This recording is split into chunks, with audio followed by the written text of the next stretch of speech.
ಕುರಿತು ಯುವತಿಯರಿಗೆ ಪ್ರೀತಿ ಮದುವೆ ಹೆಸರಲ್ಲಿ ಹಣ ಪಡೆದು ವಂಚಿಸುತ್ತಿದ್ದ ವ್ಯಕ್ತಿಯ ಕಪಟ ಪ್ರೇಮದಾಟ ಬಯಲಾಗಿದೆ.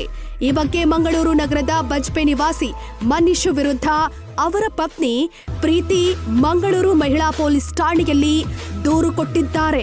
ಮ್ಯಾಟ್ರಿಮೋನಿ ಮೂಲಕ ಪರಿಚಯ ಮಾಡಿಕೊಂಡು ಮದುವೆಯಾಗಿದ್ದ ಮನೀಶ್ ಮದುವೆಗೂ ಮುನ್ನ ಹಲವು ಯುವತಿಯರೊಂದಿಗೆ ಲವ್ ಅಫೇರ್ ಹೊಂದಿದ್ದ. ಪ್ರೀತಿ ಮದುವೆ ಮತ್ತು ಭವಿಷ್ಯದ ಭರವಸೆ ನೀಡೋ ಮೂಲಕ ಯುವತಿಯರಿಂದ ಹಣ ಪಡೆದು ಬಳಿಕ ಸಂಪರ್ಕ ಕಡಿತಗೊಳಿಸುತ್ತಿದ್ದ ಎನ್ನಲಾಗಿದೆ. ಹಣ ವಾಪಸ್ ಕೇಳಿದಾಗ ಪ್ರತಿಯೊಬ್ಬರಿಗೂ ತನಗೆ ಬ್ರೈನ್ ಟ್ಯೂಮರ್ ಇದೆಯಂತ ಹೇಳಿ ಸಹಾನುಭೂತಿ ಗಳಿಸೋ ನಾಟಕವಾಡುತ್ತಿದ್ದ ಅನ್ನೋ ಆರೋಪ ಕೇಳಿಬಂದಿದೆ. ಬಳಿಕ ಲವ್ ಬ್ರೇಕಪ್ ಮಾಡಿಕೊಂಡು ದೂರವಾಗುತ್ತಿದ್ದ ಅಂತ ದೂರಿನಲ್ಲಿ ಉಲ್ಲೇಖಿಸಲಾಗಿದೆ.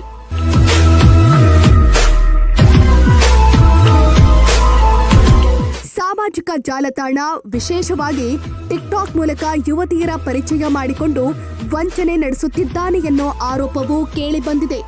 ಗಂಡನ ಪ್ರೇಮ ಪ್ರಣಯದಾಟವನ್ನ ಸ್ವತಃ ಪತ್ನಿಯೇ ಬಯಲುಗೊಳಿಸಿದ್ದು, ಇಂಥ ವಂಚಕನನ್ನ ನಂಬಿ ಮತ್ಯಾರೂ ಮೋಸ ಹೋಗಬಾರದು ಅಂತ ಸಾರ್ವಜನಿಕರಿಗೆ ಮನವಿ ಮಾಡಿದ್ದಾರೆ. ಈ ಸಂಬಂಧ ಮಹಿಳಾ ಪೊಲೀಸ್ ಠಾಣೆಯಲ್ಲಿ ಪ್ರಕರಣ ದಾಖಲಾಗಿದ್ದು, ಪೊಲೀಸರು ತನಿಖೆ ಮುಂದುವರೆಸಿದ್ದಾರೆ.